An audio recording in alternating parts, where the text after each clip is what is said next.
ओम नमः शिवाय। दोस्तों, अपने इस वीडियो ईश्वर की प्राप्ति का रहस्य में मैं आपका पुनः एक बार स्वागत करता हूं और आशा करता हूं कि आपका जीवन भी ईश्वर की कृपा से मंगलमय हो और अच्छा हो। तो दोस्तों, हमने पिछले वीडियो में आपको बताया था और मैं चर्चा कर रहा था कर्म बिंदु के ऊपर। जैसा कि मैंने पिछले वीडियो में बताया कि कर्म एक ऐसा विषय है जो कि खुद अपने आप में बहुत उलझा हुआ है। ये साधारण बात नहीं है कि व्यक्ति समझ सके कि कौन सा हमारा कर्म अच्छा है या बुरा है, लेकिन इसका मतलब ये नहीं है कि हम उसको जानने का प्रयास ना करें। इसी श्रृंखला में मैं अपने इस वीडियो में आपको आगे ले चलता हूं और बताता हूं कि किस तरह से हम अपने कर्मों को जांच परख सकते हैं और समझ सकते हैं कि कौन सा कर्म हमारा अच्छा है या बुरा है। तो दोस्तों, मैंने पहले भी आपको बताया था पिछले वीडियो में कि कर्म वही धर्मयुक्त है जिससे किसी दूसरे का अहित ना हो बल्कि सभी का कल्याण हो। तो दोस्तों, कहना मैं ये चाहता हूं कि हमारा जो भी कर्म हो वो इस तरह का होना चाहिए जिसमें जन कल्याण निहित हो। जन कल्याण से बढ़कर के कोई भी धर्म और कर्म नहीं हो सकता। मैंने आपको बताया, लोग तरह तरह के कर्म करते हैं और ये समझ नहीं पाते कि उनका कर्म धर्म संगत है या नहीं है। तो इसके लिए मैं आपको एक बार फिर महाभारत की ओर ले चलना चाहता हूँ। आप देखिए वहां पर कि जब महाभारत का युद्ध चला, युद्ध की शुरुआत हुई, तो वहां पर सभी का अपना अपना चुनाव था और सभी ने अपने अपने विवेक के अनुसार कर्म को चुना। आपने भी देखा होगा कि कौरवों की तरफ एक से ज्ञानी और महारथी मौजूद थे, लेकिन उनसे कहां पर चूक हो गई ये आपको ध्यान देना होगा और मैं आपको ध्यान दिलाना चाहता हूं आपका ध्यान कि आप देखें कि जैसे कौरवों की तरफ जो भी लोग थे वो कोई भी साधारण नहीं था और ना ही कोई हम कह सकते हैं कि उसको ज्ञान नहीं था, लेकिन फिर भी वह चुनाव करते वक्त यह नहीं समझ सका कि कौन सा कर्म धर्म संगत है और कौन सा कर्म अधर्म संगत है। इसीलिए तो लोगों ने अपने कर्मों का चुनाव किए गलत तरीके से किया। मैं किसी अपनी महान महापुरुष को या किसी को गलत ठहराने की मेरी औकात भी नहीं है, लेकिन फिर भी मैं थोड़ा सा ध्यान दिलाना चाहता हूं कि जिस प्रकार से आपने महाभारत के युद्ध में देखा, भीष्म पितामह जी, द्रोणाचार्य जी और कृपाचार्य जी, अनेकों महापुरुष उसमें शामिल थे, कर्ण जैसे लोग शामिल थे, लेकिन इन लोगों ने क्या किया आप देखिए कि चुनाव करते वक्त ये नहीं समझ पाए या जानते हुए भी अधर्म का पक्ष चुना इन्होंने। तो जिन लोगों ने भी अधर्म संगत कर्म का पथ चुना उनका परिणाम भी आपको मालूम होगा कि अंत में उन सभी लोगों का क्या हुआ। इन सभी का दोष अगर था तो सिर्फ एक ही दोष था कि अधर्म संगत कर्म का चुनाव इन लोगों ने किया। ये ऐसा, इसमें कोई दो राय नहीं, ये सभी लोग पूर्ण रूप से ज्ञानी थे और समझदार होने के बावजूद भी कर्मों का जब चुनाव करना पड़ा तो इन सभी ने अधर्म युक्त कर्मों का चुनाव किया। जैसे कि आप भीष्म पितामह जी को ले लीजिए कि उन्होंने हस्तिनापुर का भला चाहने के लिए एक अधर्म से लिप्त व्यक्ति का साथ देने का निर्णय लिया। उसी प्रकार आप कर्ण को ले लीजिए, सब कुछ जानते हुए भी उसने अपने मित्रता निभाने के लिए, मैं ये नहीं कह रहा हूं कि उसका डिसीजन गलत हो सकता है या कुछ ऐसा, लेकिन चुनाव तो धर्म और अधर्म का ही है ना। तो जो नियम उस समय था वही नियम आज है। मैंने आपको बताया नियम परिवर्तित नहीं हुए। तो उन लोगों ने अपनी मित्रता को अहम नजर रखते हुए दुर्योधन का पक्ष उन्होंने चुना। अंजाम क्या हुआ आप सभी को मालूम है कि उन सभी का अंत हुआ। तो दोस्तों मेरा कहने का सिर्फ इतना तात्पर्य है कि आप जो भी कर्म करते हैं, मैं इतना कहना चाहूंगा कि कर्म करने से पहले यह जरूर देखें कि हमारे जो हम कर्म कर रहे हैं या हम जो करने जा रहे हैं इससे लोगों का कल्याण है या उनका नुकसान है। बस यही धर्म और अधर्म का निर्णय निर्धारित करते हैं। तो दोस्तों मैं कहना चाहता हूं कि जब भी आप कोई कर्म करें तो इस चीज का विशेष ध्यान रखें कि हमारे कर्म से किसी का भी, चाहे वो पशु हो, पक्षी हो, प्राणी हो, कुछ भी हो, उसका अहित ना हो, किसी को कोई नुकसान न पहुंचे। हमारी मंशा सिर्फ लोगों के कल्याण के लिए या उनके फायदे के लिए हमारे कर्म होना चाहिए। मैं आपको बता दूं, आपने भी ये चीज देखी होगी कि जैसे बहुत लोग भंडारा करते हैं, ये करते हैं, वो करते हैं, अपनी समझ में बहुत अच्छा कर्म करते हैं और भंडारा करना कोई अच्छा कर्म ही है, कोई बुरा कर्म नहीं है। लेकिन आप ये देखिए कि जो लोग भंडारा करते हैं या लोगों को भोजन कराते हैं, आपने ये चीज गौर किया होगा, आपने देखा होगा कि जैसे मान लीजिए भंडारे का कार्यक्रम चल रहा होता है और सब कुछ चल रहा होता है, खिलाने की मंशा भी है, और उसके बावजूद यदि अगर कोई व्यक्ति एक बार से 2 बार या 3 बार अगर मान लीजिए वहां पर आता है तो उनके मन में एक बात घर कर जाती है। आपने गौर नहीं किया होगा, मैं आपको ध्यान दिलाना चाहता हूं कि आप देखिए उन लोगों के मन में क्या बात घर कर जाती है कि यह व्यक्ति एक बार पहले या 2 बार पहले भोजन ले जा चुका है, अन्यथा इसको अब नहीं देना चाहिए, और वो उसको वहां से भगाने का प्रयास या हटाने का प्रयास करते हैं। तो मेरे भाई मैं सिर्फ इतना आप लोगों से पूछना चाहता हूं कि आप ये सोचें कि जब हम किसी को भोजन करा रहे हैं या हमारी मंशा भूखों को भोजन कराने की है, तो हमको इन चीजों का ध्यान नहीं देना चाहिए कि कोई कब ले जा रहा है, कब नहीं ले जा रहा है। जब तक प्रभु ने हमारी क्षमता में दिया है, हमको लोगों के लिए उनको भोजन देते रहना चाहिए। क्यों? आप खुद सोचिए, हम कहते हैं ठीक है, कोई भी व्यक्ति 2 बार 3 बार या अधिक बार अगर ले जाता है, तो मैं आपसे पूछना चाहता हूं कि क्या ये जो खाने की वस्तु ये ले जा रहा है, ये इसको क्या कर सकता है? आप खुद सोचिए इस चीज को। क्या वो उसको ले जा करके बेच करके पैसा कमा सकता है या उससे कुछ और कर सकता है? किसी न किसी को तो वो खिलाएगा ही ना, भले वो पशु पक्षियों को खिलाए या किसी अन्य को खिलाए, जाएगा तो किसी के पेट में ही, क्योंकि खाने की वस्तु है तो ये और कहीं तो जा नहीं सकती, जाएगी तो पेट में ही ना।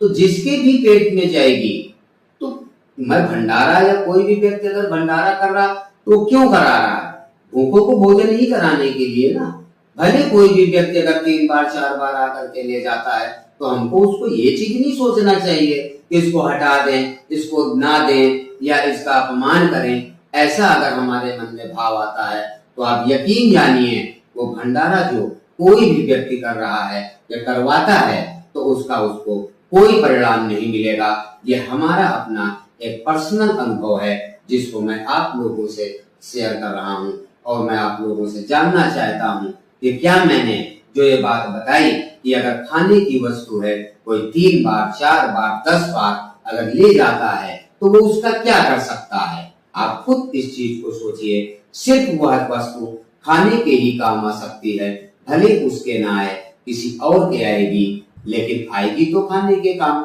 तो दोस्तों यही सारे ऐसे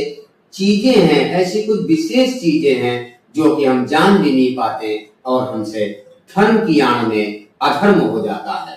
तो दोस्तों मैं आपसे कहना चाहूंगा कि जब भी कोई भी काम आप धर्म के लिए करें तो उसमें इन चीजों को कतई ना अपने माइंड में आने दें। कि ये ऐसा हम कर रहे हैं, ये ले जा रहा है, ये उसका क्या करेगा, या उसका दुरुपयोग करेगा या सदुपयोग करेगा, ये उसके कर्म होते हैं। जैसा कि हमने बताया,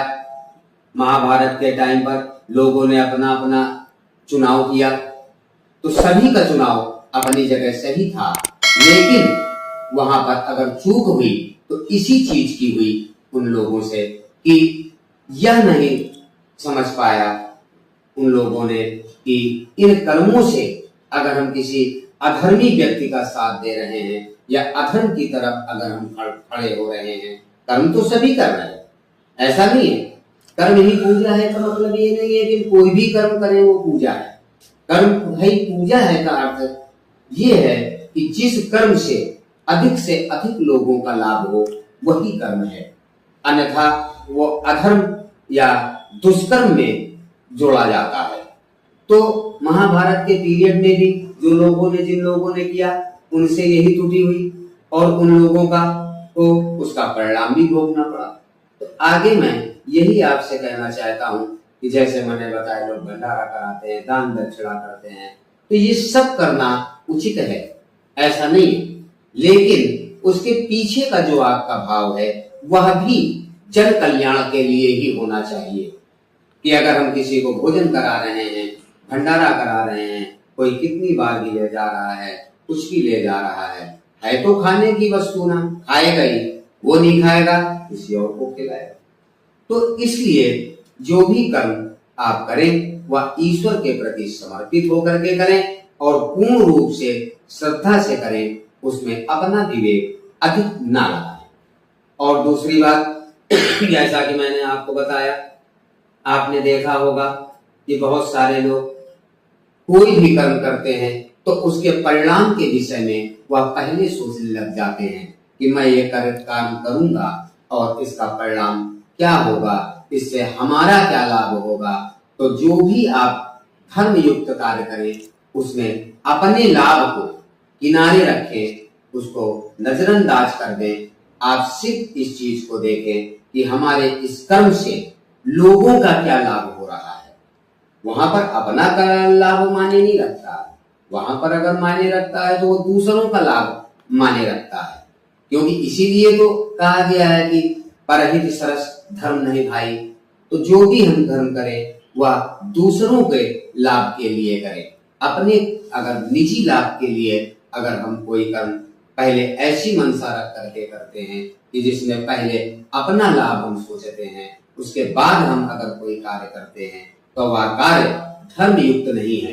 भले वो धर्म के लिए किया जा रहा हो। जहां पर निस्वार्थ कर्म किया जाएगा वहीं पर वह कार्य धर्म युक्त कार्य कहलाता है। तो दोस्तों,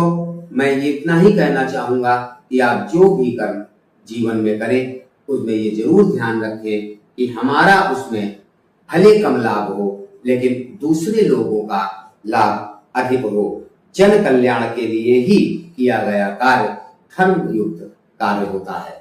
तो दोस्तों, ये जो कर्म है, ये विषय वैसे तो मैंने पहले भी आपको बताया बहुत उलझा हुआ है, लेकिन अगर इसको समझने का प्रयास किया जाए तो बहुत साधारण सी बात है कि हमको सिर्फ इतना कर्म करते वक्त मन में इन बातों को ध्यान रखना है कि मैं जो भी कर्म करता हूँ वह ईश्वर के प्रति समर्पित होकर के करूं और दूसरा उससे जन कल्याण हो। इससे हमारे दो फायदे होते हैं, एक तो हमारा कर्म धर्म से जुड़ जाता है और दूसरी बात यह है कि जब हम कोई भी कर्म ईश्वर के प्रति समर्पित होकर के करते हैं तो उससे हमारे अंदर का जो अहंकार है वह भाव, हमारे मन में अहंकार का भाव उत्पन्न नहीं होने पाता है और अहंकार रहित कर्म ही धर्म युक्त कार्य हो सकता है। तो मेरे भाइयों, मैं सिर्फ आप लोगों को इतना कहना चाहता हूं कि आप जो भी कर्म करते हैं उसको करते समय अपने इष्ट देव के प्रति समर्पित होकर के वो कार्य करें और उसमें अपने निजी स्वार्थ को उतना महत्व ना दे जितना हमको सामने वाले या दूसरे लोगों के लिए महत्व का कार्य, मतलब महत्व को ध्यान में रखना होता है। अब जैसे मान लीजिए हम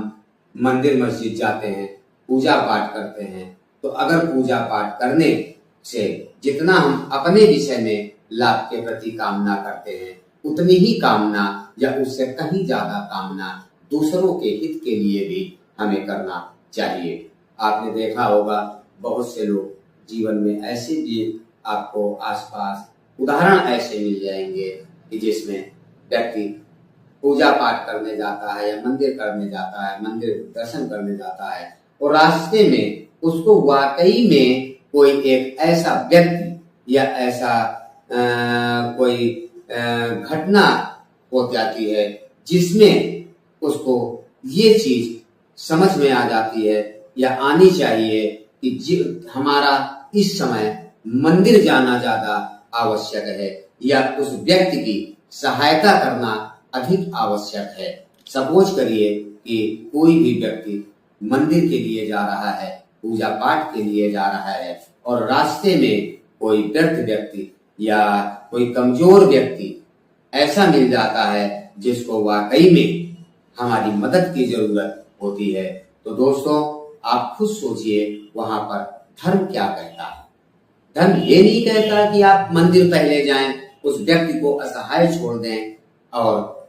बल्कि धर्म ये कहता है कि जो व्यक्ति हमारे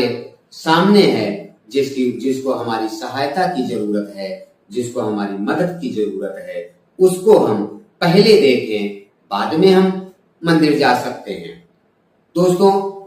मैं आपको एक बात और बताना चाहूंगा कि जब भी कोई भी व्यक्ति कर्म करता है तो उसके साथ ही परीक्षाओं का दौर चालू हो जाता है। ईश्वर कदम कदम पर हमारी परीक्षा लेता है और इसीलिए ऐसे समय या ऐसी घटनाओं को हमारे सामने रख देता है, प्रस्तुत कर देता है कि जिससे वहां पर निर्णय ले पाना ये कठिन हो जाता है कि कौन सा कर्म अब हम पहले करें और कौन सा कर्म बाद में करें। तो दोस्तों इसको समझने के लिए हमको बहुत ज्यादा कोई विवेक और दिमाग की जरूरत नहीं है। जो मैं मानता हूं या मेरा अनुभव कहता है, उस समय ऐसी परिस्थिति में हमको सिर्फ इस बात का ध्यान रखना चाहिए कि अगर कोई भी कर्म हम करने जा रहे हैं और उससे पहले कोई ऐसी घटना या ऐसा व्यक्ति हमारे सामने आ जाता है कि जिसमें हमारा मदद करना या शामिल होना वहां पर ज्यादा आवश्यक लगता है कि अगर मैं जहां जा रहा हूं वहां से लौट कर आता हूं तो बहुत देर हो चुकी होगी। तो मेरे भाइयों मैं सिर्फ इतना कहना चाहूंगा कि पहले उस व्यक्ति की सहायता करें या उस व्यक्ति की मदद करें जिसको वास्तव में हमारी जरूरत है। मंदिर मस्जिद हम बाद में भी जा सकते हैं, जैसा कि मैंने पहले भी वीडियोस में आपको बताया, ईश्वर कहीं और नहीं है, ईश्वर हम में और आप में ही बसता है। तो दोस्तों मानव सेवा ही सबसे बड़ा धर्म है और सबसे बड़ा कर्म है। जो व्यक्ति अपने जीवन में या अपने जीवन को मानव सेवा के लिए समर्पित करता है, उसका जीवन सदा सदा के लिए धन्य हो जाता है। इसमें कोई दो राय नहीं है। आपने भी बहुत सारी पुस्तकों में पढ़ा होगा या देखा होगा या ऐसे लोगों के विषय में पढ़ा होगा जो हमारे देश में महान महान लोगों ने जन्म लिया। उन लोगों ने अगर जीवन में किसी चीज को महत्व दिया है तो उन्होंने सिर्फ मानव की सेवा को ही विशेष महत्व दिया है और उसी को अपना धर्म मानते हुए अपने जीवन का यापन किया है। तो दोस्तों अगर वाकई में प्रभु के अनुसार कोई धर्म और कोई कर्म है तो वो है इंसानियत का धर्म और मानव सेवा का कर्म। जो व्यक्ति अपने जीवन में मानव या जीव जंतुओं की सेवा करते हुए अपना कर्म करते हैं, उनका जीवन अपने आप धन्य हो जाता है और उन अपने इष्ट देव की कृपा उन पे अपने आप बरसती है। तो दोस्तों मैं यही कहना चाहूंगा कि आप जो भी कर्म करें अपने इष्ट देव के प्रति समर्पित होकर के करें और अपने सारे कर्म, मैं ये नहीं कह रहा हूं कि आप अपने विषय में न सोचें, अपने परिवार के विषय में न सोचें, अवश्य सोचें। और इन सबको सोचने के बाद भी अगर आपके पास कुछ बचता है तो आप मानव धर्म और मानव सेवा के विषय में जरूर सोचें और अपने जीवन को दूसरों की सेवा में अर्पित करें। इससे बड़ा वो ना कोई धर्म है और ना ही कोई कर्म है। अब मुझे ज्यादा बताने की मैं समझता हूँ आवश्यकता नहीं है। इतनी ही बात से आप लोगों ने समझ लिया होगा कि मैं जिन कर्मों की बात कर रहा हूँ वह कर्म क्या है और क्या नहीं है। तो दोस्तों, मैं सिर्फ इतना कहना चाहता हूँ कि मानव की सेवा, दूसरों की सेवा,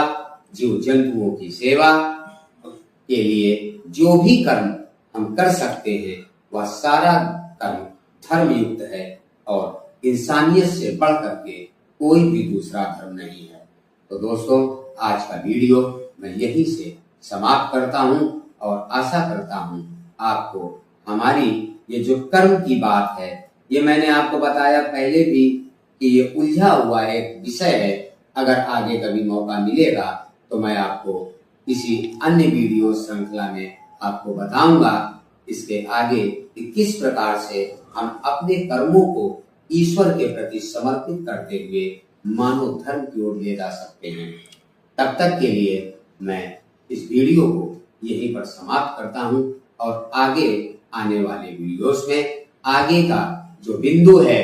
धैर्य, उसके ऊपर चर्चा करूंगा और आशा करता हूं, भगवान से कामना करता हूं कि आप सभी लोगों का जो हमारा वीडियो देख रहे हैं, भगवान उन पे विशेष कृपा करे और उनकी मनोकामनाओं को पूर्ण करे।